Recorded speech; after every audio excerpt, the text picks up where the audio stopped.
Welcome. Today we continue our journey through Florence Scovel Shinn's timeless classic The Game of Life and How to Play It. Her words still carry remarkable truth almost a century later.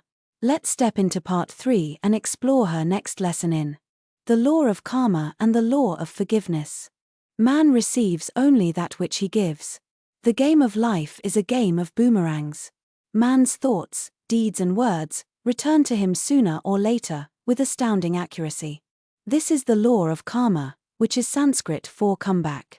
Whatsoever a man soweth, that shall he also reap. For example, a friend told me this story of herself, illustrating the law. She said, "I make all my karma on my aunt. Whatever I say to her, someone says to me. I am often irritable at home, and one day, said to my aunt, who was talking to me during dinner, 'No more talk, I wish to eat in peace.' The following day, I was lunching with a woman with whom I wished to make a great impression. I was talking animatedly, when she said, 'No more talk, I wish to eat in peace.'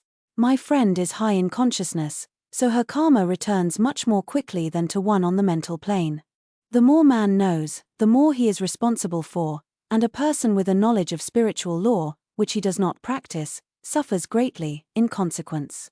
The fear of the Lord, law, is the beginning of wisdom. If we read the word Lord, law, it will make many passages in the Bible much clearer. Vengeance is mine, I will repay, saith the Lord, law. It is the law which takes vengeance, not God. God sees man perfect, created in his own image, imagination, and given power and dominion. This is the perfect idea of man, registered in divine mind, awaiting man's recognition, for man can only be what he sees himself to be, and only attain what he sees himself attaining.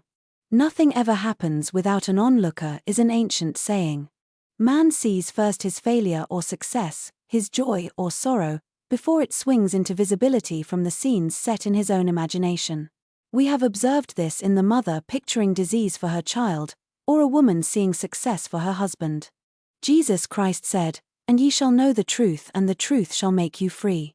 So, we see freedom, from all unhappy conditions, comes through knowledge, a knowledge of spiritual law. Obedience precedes authority, and the law obeys man when he obeys the law. The law of electricity must be obeyed before it becomes man's servant. When handled ignorantly, it becomes man's deadly foe. So with the laws of mind. For example, a woman with a strong personal will wished she owned a house which belonged to an acquaintance, and she often made mental pictures of herself living in the house. In the course of time, the man died and she moved into the house. Several years afterwards, coming into the knowledge of spiritual law, she said to me, "Do you think I had anything to do with that man's death?"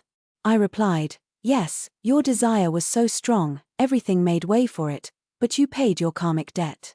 Your husband, whom you loved devotedly, died soon after, and the house was a white elephant on your hands for years. The original owner, however, could not have been affected by her thoughts had he been positive in the truth, nor her husband, but they were both under karmic law. The woman should have said, feeling the great desire for the house, infinite intelligence, give me the right house, equally as charming as this, the house which is mine by divine right." The divine selection would have given perfect satisfaction and brought good to all. The divine pattern is the only safe pattern to work by. Desire is a tremendous force, and must be directed in the right channels, or chaos ensues. In demonstrating, the most important step is the first step, to ask aright. Man should always demand only that which is his by divine right. To go back to the illustration, had the woman taken this attitude, "If this house, I desire, is mine, I cannot lose it, if it is not, give me its equivalent," the man might have decided to move out, harmoniously, had it been the divine selection for her, or another house would have been substituted. Anything forced into manifestation through personal will is always ill-got, and has ever bad success. Man is admonished, "My will be done, not thine," and the curious thing is, man always gets just what he desires when he does relinquish personal will, thereby enabling infinite intelligence to work through him. Stand ye still and see the salvation of the Lord, law. For example, a woman came to me in great distress. Her daughter had determined to take a very hazardous trip, and the mother was filled with fear. She said she had used every argument, had pointed out the dangers to be encountered, and forbidden her to go, but the daughter became more and more rebellious and determined. I said to the mother, "You are forcing your personal will upon your daughter, which you have no right to do, and your fear of the trip is only attracting it, for man attracts what he fears." I added, "Let go, and take your mental hands off, put it in God's hands, and use this statement: I put this situation in the hands of infinite love and wisdom. If this trip is the divine plan, I bless it and no longer resist, but if it is not divinely planned, I give thanks that it is now dissolved and dissipated." A day or two after that, her daughter said to her, "Mother, I have given up the trip," and the situation returned to its native nothingness. It is learning to stand still, which seems so difficult for man. I have dealt more fully with this law in the chapter on non-resistance.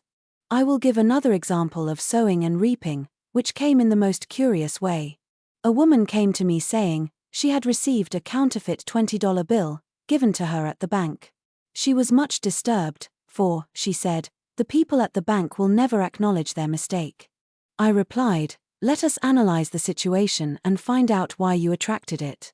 She thought a few moments and exclaimed, "I know it, I sent a friend a lot of stage money, just for a joke." So the law had sent her some stage money, for it doesn't know anything about jokes. I said, "Now we will call on the law of forgiveness, and neutralize the situation.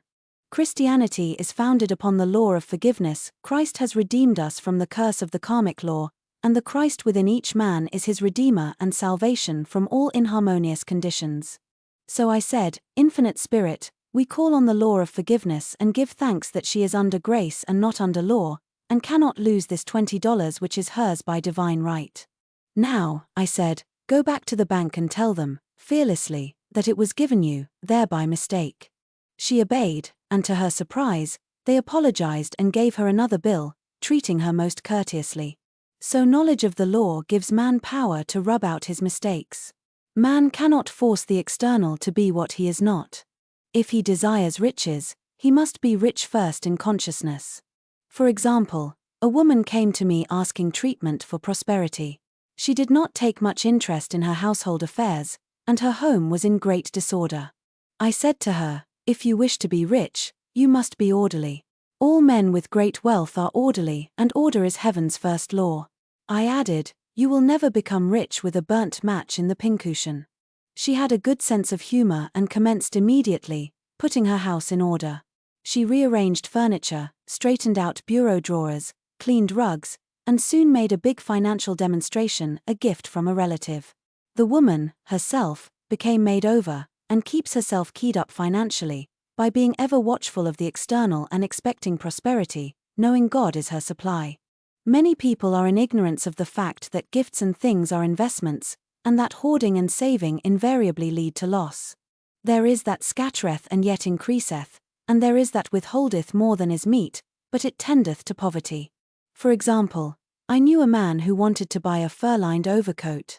He and his wife went to various shops, but there was none he wanted. He said they were all too cheap-looking. At last, he was shown one, the salesman said was valued at $1,000, but which the manager would sell him for $500, as it was late in the season. His financial possessions amounted to about $700. The reasoning mind would have said, "You can't afford to spend nearly all you have on a coat," but he was very intuitive and never reasoned. He turned to his wife and said, "If I get this coat, I'll make a ton of money."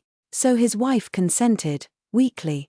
About a month later, he received a $10,000 commission. The coat made him feel so rich, it linked him with success and prosperity. Without the coat, he would not have received the commission. It was an investment paying large dividends. If man ignores these leadings to spend or to give, the same amount of money will go in an uninteresting or unhappy way. For example, a woman told me, on Thanksgiving Day, she informed her family that they could not afford a Thanksgiving dinner. She had the money, but decided to save it. A few days later, someone entered her room and took from the bureau drawer the exact amount the dinner would have cost. The law always stands back of the man who spends fearlessly, with wisdom. For example, one of my students was shopping with her little nephew. The child clamored for a toy, which she told him she could not afford to buy. She realized suddenly that she was seeking lack, and not recognizing God as her supply. So she bought the toy, and on her way home, picked up, in the street, the exact amount of money she had paid for it.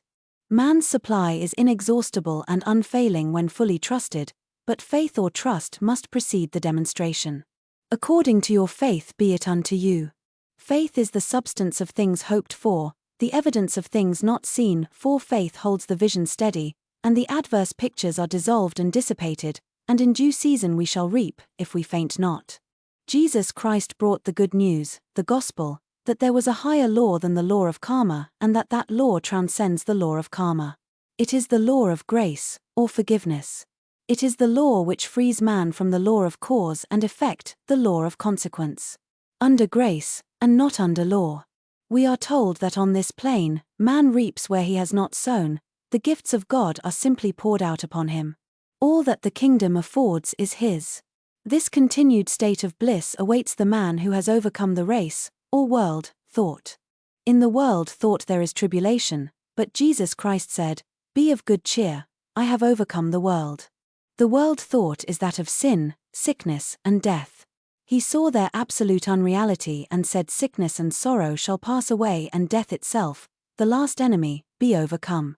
We know now, from a scientific standpoint, that death could be overcome by stamping the subconscious mind with the conviction of eternal youth and eternal life. The subconscious, being simply power without direction, carries out orders without questioning. Working under the direction of the superconscious, the Christ or God within man, the resurrection of the body would be accomplished. Man would no longer throw off his body in death, it would be transformed into the body electric, sung by Walt Whitman, for Christianity is founded upon the forgiveness of sins and an empty tomb. Casting the burden. Impressing the subconscious. When man knows his own powers and the workings of his mind, his great desire is to find an easy and quick way to impress the subconscious with good, for simply an intellectual knowledge of the truth will not bring results. In my own case, I found the easiest way is in casting the burden. A metaphysician once explained it in this manner. He said, "The only thing which gives anything weight in nature is the law of gravitation, and if a boulder could be taken high above the planet, there would be no weight in that boulder. And that is what Jesus Christ meant when he said, 'My yoke is easy and my burden is light.'"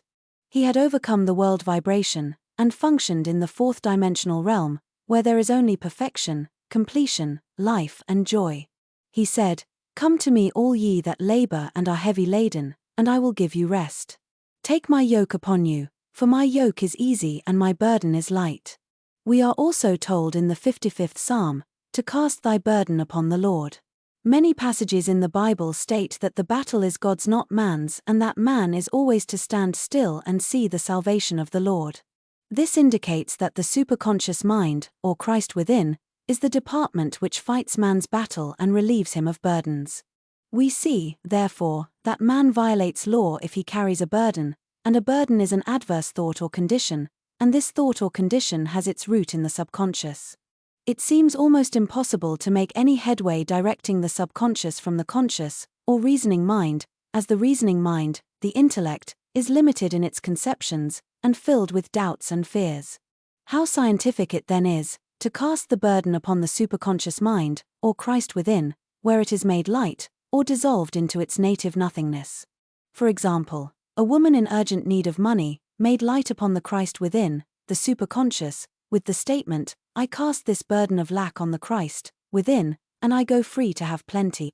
The belief in lack was her burden, and as she cast it upon the superconscious with its belief of plenty, an avalanche of supply was the result. We read, "The Christ in you, the hope of glory."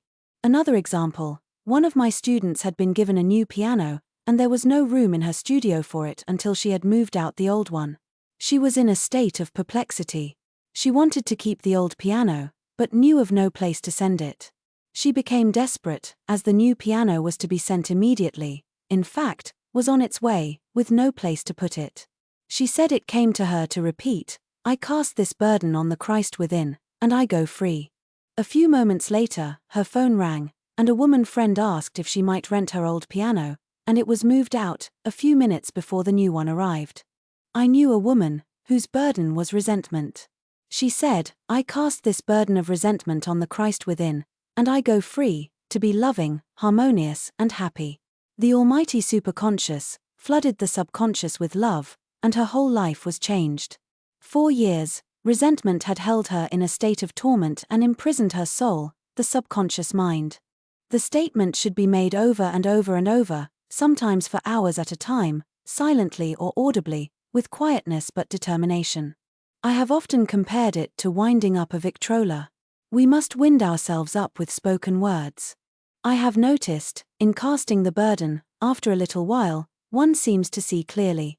It is impossible to have clear vision while in the throes of carnal mind. Doubts and fear poison the mind and body, and imagination runs riot, attracting disaster and disease. In steadily repeating the affirmation, I cast this burden on the Christ within, and go free, the vision clears, and with it a feeling of relief, and sooner or later comes the manifestation of good, be it health, happiness, or supply. One of my students once asked me to explain the darkness before the dawn.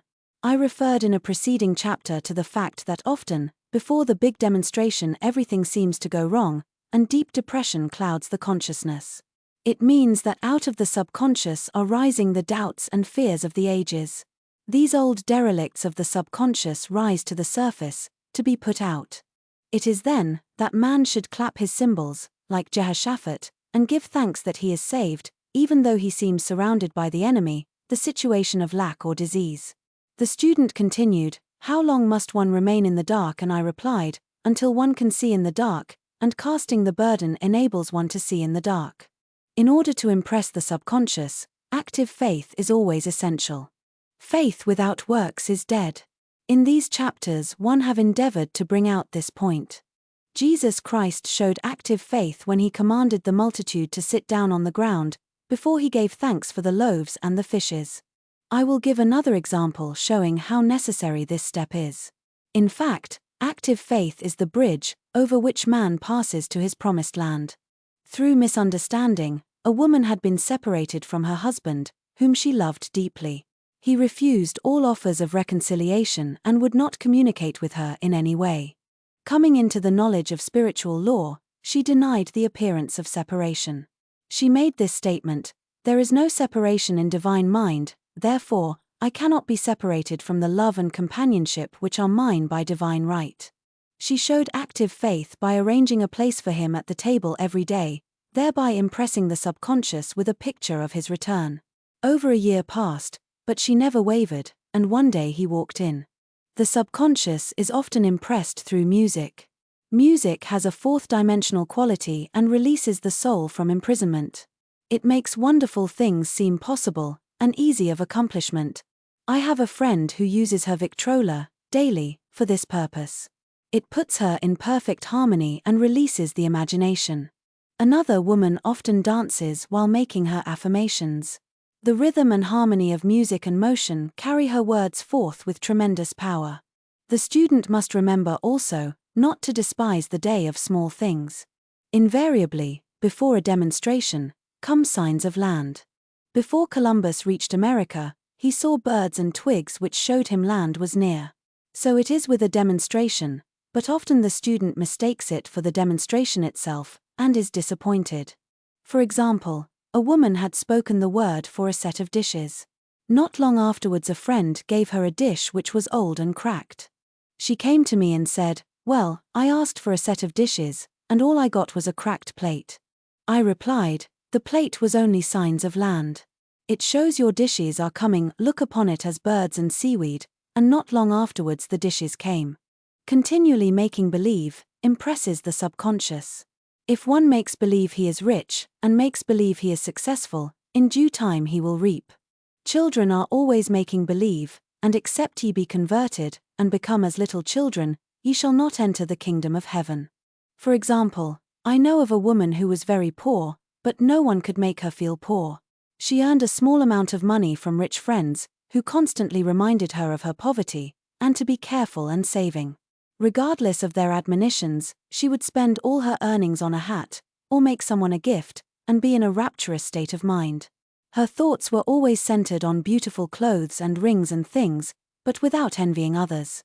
She lived in the world of the wondrous, and only riches seemed real to her. Before long she married a rich man, and the rings and things became visible.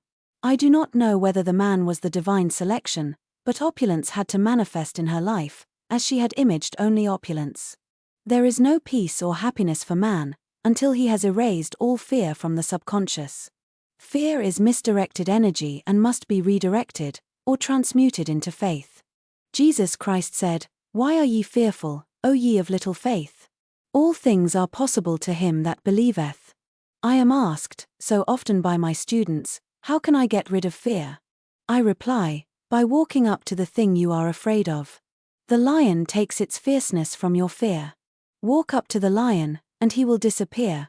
Run away and he runs after you.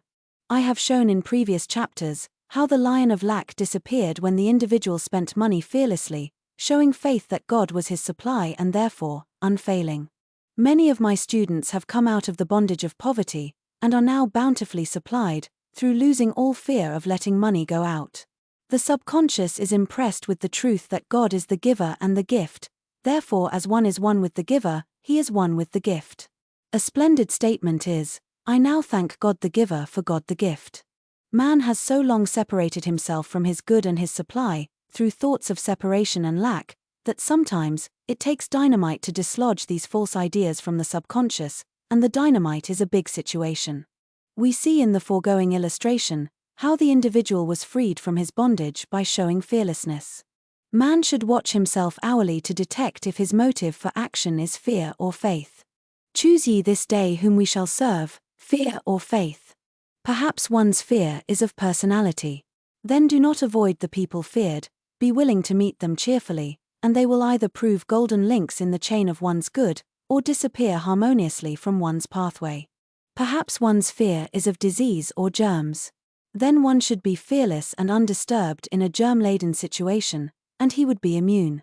One can only contract germs while vibrating at the same rate as the germ, and fear drags men down to the level of the germ. Of course, the disease-laden germ is the product of carnal mind, as all thought must objectify. Germs do not exist in the superconscious or divine mind, therefore are the product of man's vain imagination. In the twinkling of an eye, man's release will come when he realizes there is no power in evil. The material world will fade away, and the fourth-dimensional world, the world of the wondrous, will swing into manifestation. And I saw a new heaven, and a new earth, and there shall be no more death, neither sorrow nor crying, neither shall there be any more pain, for the former things are passed away. Love. Every man on this planet is taking his initiation in love. A new commandment I give unto you, that ye love one another. Ouspensky states, in Tertium Organum, that love is a cosmic phenomenon, and opens to man the fourth-dimensional world, the world of the wondrous. Real love is selfless and free from fear. It pours itself out upon the object of its affection, without demanding any return. Its joy is in the joy of giving. Love is God in manifestation, and the strongest magnetic force in the universe. Pure, unselfish love draws to itself its own, it does not need to seek or demand. Scarcely anyone has the faintest conception of real love. Man is selfish, tyrannical or fearful in his affections, thereby losing the thing he loves. Jealousy is the worst enemy of love, for the imagination runs riot, seeing the loved one attracted to another, and invariably these fears objectify if they are not neutralized. For example, a woman came to me in deep distress. The man she loved had left her for other women, and said he never intended to marry her. She was torn with jealousy and resentment and said she hoped he would suffer as he had made her suffer, and added, how could he leave me when I loved him so much? I replied, you are not loving that man, you are hating him, and added, you can never receive what you have never given. Give a perfect love and you will receive a perfect love. Perfect yourself on this man. Give him a perfect, unselfish love, demanding nothing in return, do not criticize or condemn, and bless him wherever he is. She replied, no, I won't bless him unless I know where he is. Well, I said, that is not real love. When you send out real love will return to you, either from this man or his equivalent, for if this man is not the divine selection, you will not want him. As you are one with God, you are one with the love which belongs to you by divine right. Several months passed, and matters remained about the same, but she was working conscientiously with herself. I said, when you are no longer disturbed by his cruelty, he will cease to be cruel, as you are attracting it through your own emotions. Then I told her of a brotherhood in India, who never said, "Good morning" to each other. They used these words, "I salute the divinity in you." They saluted the divinity in every man, and in the wild animals in the jungle, and they were never harmed, for they saw only God in every living thing. I said, "Salute the divinity in this man, and say, I see your divine self only. I see you as God sees you, perfect, made in his image and likeness." She found she was becoming more poised, and gradually losing her resentment. He was a captain, and she always called him the capital. One day, she said, suddenly, "God bless the cap wherever he is." I replied, "Now, that is real love, and when you have become a complete circle, and are no longer disturbed by the situation, you will have his love, or attract its equivalent." I was moving at this time, and did not have a telephone, so was out of touch with her for a few weeks, when one morning I received a letter saying, "We are married." At the earliest opportunity, I paid her a call. My first words were, "What happened?" "Oh," she exclaimed, "a miracle. One day I woke up and all suffering had ceased. I saw him that evening and he asked me to marry him. We were married in about a week, and I have never seen a more devoted man. There is an old saying, 'No man is your enemy, no man is your friend, every man is your teacher.' So one should become impersonal and learn what each man has to teach him, and soon he would learn his lessons and be free." The woman's lover was teaching her selfless love, which every man, sooner or later, must learn. Suffering is not necessary for man's development, it is the result of violation of spiritual law, but few people seem able to rouse themselves from their soul sleep without it. When people are happy, they usually become selfish, and automatically the law of karma is set in action. Man often suffers loss through lack of appreciation. I knew a woman who had a very nice husband, but she said often, "I don't care anything about being married, but that is nothing against my husband. I'm simply not interested in married life." She had other interests, and scarcely remembered she had a husband. She only thought of him when she saw him. One day her husband told her he was in love with another woman, and left. She came to me in distress and resentment. I replied, "It is exactly what you spoke the word for. You said you didn't care anything about being married, so the subconscious worked to get you unmarried." She said, "Oh yes, I see. People get what they want, and then feel very much hurt." She soon became in perfect harmony with the situation, and knew they were both much happier apart. When a woman becomes indifferent or critical, and ceases to be an inspiration to her husband, he misses the stimulus of their early relationship and is restless and unhappy. A man came to me dejected, miserable and poor. His wife was interested in the science of numbers, and had had him read. It seems the report was not very favorable, for he said, "My wife says I'll never amount to anything because I am a 2. I replied, "I don't care what your number is, you are a perfect idea in divine mind, and we will demand the success and prosperity which are already planned for you by that infinite intelligence." Within a few weeks, he had a very fine position, and a year or two later, he achieved a brilliant success as a writer. No man is a success in business unless he loves his work. The picture the artist paints for love of his art is his greatest work. The potboiler is always something to live down. No man can attract money if he despises it. Many people are kept in poverty by saying, "Money means nothing to me, and I have a contempt for people who have it." This is the reason so many artists are poor. Their contempt for money separates them from it. I remember hearing one artist say of another, "He's no good as an artist, he has money in the bank." This attitude of mind, of course, separates man from his supply. He must be in harmony with a thing in order to attract it. Money is God in manifestation, as freedom from want and limitation, but it must be always kept in circulation and put to right uses. Hoarding and saving react with grim vengeance. This does not mean that man should not have houses and lots, stocks and bonds, for the barns of the righteous man shall be full. It means man should not hoard even the principal, if an occasion arises, when money is necessary. In letting it go out fearlessly and cheerfully, he opens the way for more to come in, for God is man's unfailing and inexhaustible supply. This is the spiritual attitude towards money, and the great bank of the universal never fails.